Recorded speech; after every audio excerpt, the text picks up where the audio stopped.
السلام عليكم واهلا بيكم في فيديو جديد. النهارده يا جماعه هكلمكم عن اسخف واكتر 3 اعلانات مستفزه السنه دي بجد. يعني من وجهه نظر انا والاعلانات اللي انا شفتها، يعني انا اكيد ما شفتش كل الاعلانات لان انا اصلا ما بتفرجش على التلفزيون. انا بتفرج على التلفزيون قهر كده ساعه الفطار، اللي هو طب انا هعمل ايه؟ ما أنا لازم اعمل حاجه، بتفرج على التلفزيون بنضيع وقت. انا اخترت لكم 3 اعلانات وهنبدا من الاقل سخافه للاكثر سخافه واستفزازا.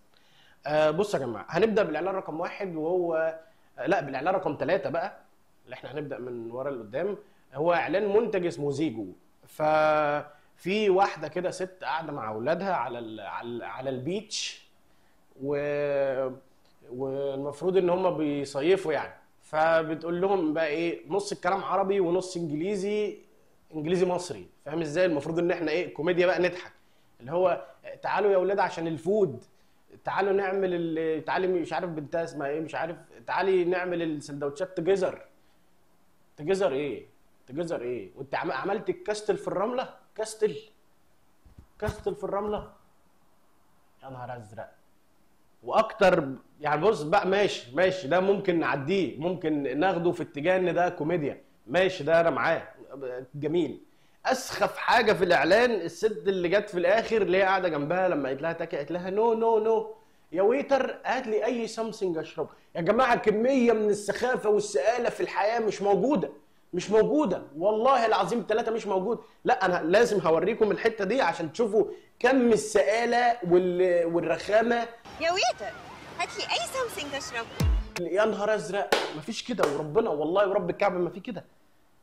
يا لهوي يا جماعه، صاحب فكره الاعلان ده عبقري عبقري. انت عبقري يا ابني، ايه ده؟ ده انا كلنا دمعنا. عبقري ما حصلش. يا خبر ابيض يا خبر ابيض. نخش على اللي بعده يا جماعه، نخش على اللي بعده. كفايه كده، ده احنا لسه في رقم 3، يعني لسه بقى الضغط هيرفع والسكر هيعلى. لسه الاعلان رقم 2 اعلان ما كانش مستفز ليا انا لوحدي، هو اعلان مستفز لطبقه كبيره جدا من الناس ان لم يكن كل الناس. وهو اعلان بيت الزكاه والصدقات المصري، اللي هو طبعا انتاج شركه روزنامه بتاع الدكر. ايوه اللي هو ده، وسعد جوهر. بصوا يا جماعه، الاعلان بمنتهى البساطه، الفنانه الجميله الرائعه الخطيره دلال عبد العزيز، اللي هي جت اصلا في الاعلان عشان الولا صاحب شركه انتاج روزنامه يبقى صاحب بنتها اللي هي دنيا. تمام جدا. في الاعلان هي قاعده مع ست، قاعده في قريه بسيطه، قاعده في بيت يعني غير ادمي اصلا مش بيت بني ادمين. طبعا السيده الفاضله دلال عبد العزيز دخلت على الست وقالت لها انتوا دخلكم منين؟ فقالت لها والله ما فيش دخل ولا اي حاجه، ده احنا على باب الله. طيب تمام جدا. جينا بقى للموضوع المهم اللي هي الميه. انا عن نفسي انا شفت حاجات كتير من الحاجات دي في طبيعه شغلي، لما اشتغلت صحفي ورحت اماكن زي دي شفت حاجات زي كده. بس اول مره في حياتي اشوف حد بيشرب من البحر ستريت كده، يعني يجيب ميه من البحر ويشربها. يا جماعه احنا كمصريين بنشرب من البيوت. لو انت ما عندكش فلتر وبتشرب من الحنفيه زينا، انت كده احتمال 80% هيجي لك فيروس سي، هيجي لك فشل كلوي. تمام، ده انت بتشرب من الحنفيه عادي، يعني بعد ما ميه البحر بتعدي على محطات التحليه والكلام ده. تمام، الست دي بقى بتشرب من البحر على طول واولادها. انتوا فاهمين؟ السيده دلال عبد العزيز، السيده المحترمه الفاضله الفنانه الجميله صاحبه التاريخ الجميل القوي المحترم اي حاجه، قالت لها ربنا يكون في عونك، معلش. التعليق ليكم انتوا، علقوا بقى في الكومنتات على الحته دي، انتوا علقوا، انا مش هتكلم لان انا لو اتكلمت هفقد صيامي واحنا لسه الصبح. فانتوا علقوا على موضوع معلش ده. انا من وجهه نظري، والله ما حقد طبق يا جماعه ولا حاجه، بس هو بمنتهى البساطه. انا من وجهه نظري البسيطه جدا التي لا معنى لها ولا قيمه لها، زي مدحت شلبي، ان دلال عبد العزيز لو ضربت ايديها في جيبها هتطلع 20000 جنيه مش 2000 جنيه عشان تعمل وصله ميه للست دي. تمام. يعني انت دلوقتي ماشي بتستخدم شخصيه مشهوره عشان تقنع الناس ان هم يعملوا حاجه، انا معاك، بس ما تستفزش الناس. يعني الشخصيه المشهوره دي، انت مثلا يا عم اضحك علينا، اديها فلوس وخليها تديها للست دي على اساس ان احنا يا دي شخصيه معروفه ومشهوره وبتدي فلوس، فاحنا كمان هنعمل زيها. انما ما تستفزناش، ما تروحش لواحده مش لاقيه تاكل وبيشربوا من البحر وتقول لها معلش. ازاي يعني؟ ازاي اقسم بالله انا بعد كده هصور الفيديوهات دي بعد الفطار عشان اتكلم براحتي، لان الواحد كده مش نافع اقسم بالله. واللي يغيظك في الموضوع ان الاعلان لبيت الزكاه والصدقات المصري. تمام.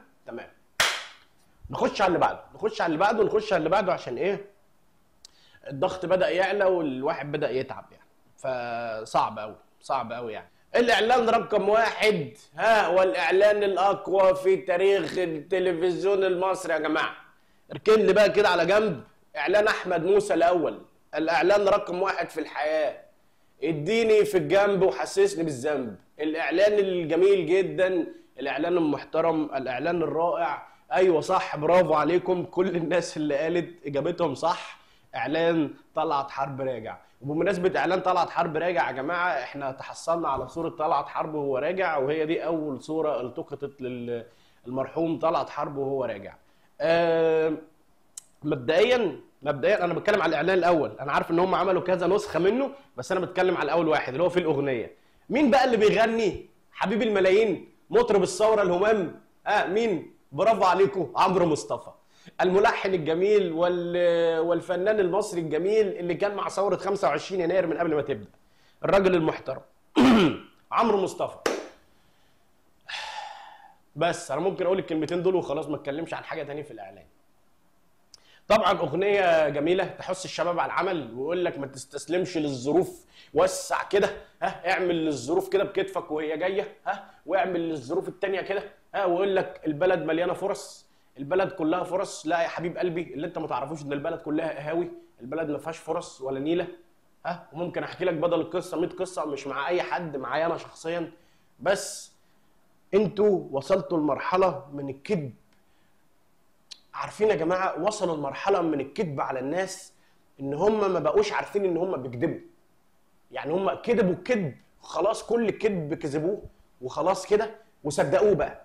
اللي هو لا، انا مستحيل اكون بكذب، صدق الكذب خلاص. اللي يجي بقى يكلمك، اي حد تيجي تتكلم معاه في الحكومه، او حد اي ابن لذينه معاه فلوس وعايش في البلد دي، تيجي تكلمه يقول لك طب انت عملت ايه للبلد؟ طب ما انت خليني اديني فرصه وانا هعمل. انما انا هروح اعمل ايه يعني؟ اروح افتح مصنع الصبح مش بتاعي ويلا يا رجاله نشتغل، يلا يا رجاله. ايه انا هعمل ازاي للبلد وانت مش مديني فرصه اصلا؟ معلش يا جماعه، بس والله فعلا انا دخلت نفسي في سكه. بس هو فعلا 3 اعلانات مستفزه، والاعلان ده اكثرهم استفزازا. ده منطقه خلصانه والله بجد. يعني اكتر اعلان مستفز فعلا اللي هو ده بتاع طلعت حرب. ده اقول لك طلعت حرب ايه؟ والمصحف طلعت حرب لو كان عايش كان، انا بقول لك اهو، طلعت حرب لو كان عايش كان على طول كده يقول لك ما تسيبش نفسك للظروف دي، الشمس بتطلع خد منها نورها. يعني حتى الشمس هنشحت منها. على العموم يا جماعه، لو انت شايف ان في اي اعلان مستفز ليك انت انا لسه ما شفتوش، اكتبوا لي تحت في الكومنتس وقول لي رايك في الاعلانات اللي احنا اتكلمنا عليها. اي حد عنده راي يقول رأي، حتى لو رايك ضد رايي قول رايك تحت في الكومنتس. ولو انت مش مشترك معانا اعمل سبسكرايب وما تنساش اللايك والشير، ونشوفكم في حلقه ثانيه. وتحت الفيديو هتلاقوا لينك البيج بتاعتنا، اتفاعلوا معانا عليها، بنطلع عليها لايف كل يوم 4. ده غير اللايف بتاع اليوتيوب خالص. وهتلاقوا لينك الانستجرام بتاعي، اعملوا لي فولو عشان نتكلم سوا لو حابين. وما تنسوش ان احنا ما بنخافش، ويلا بينا والسلام عليكم.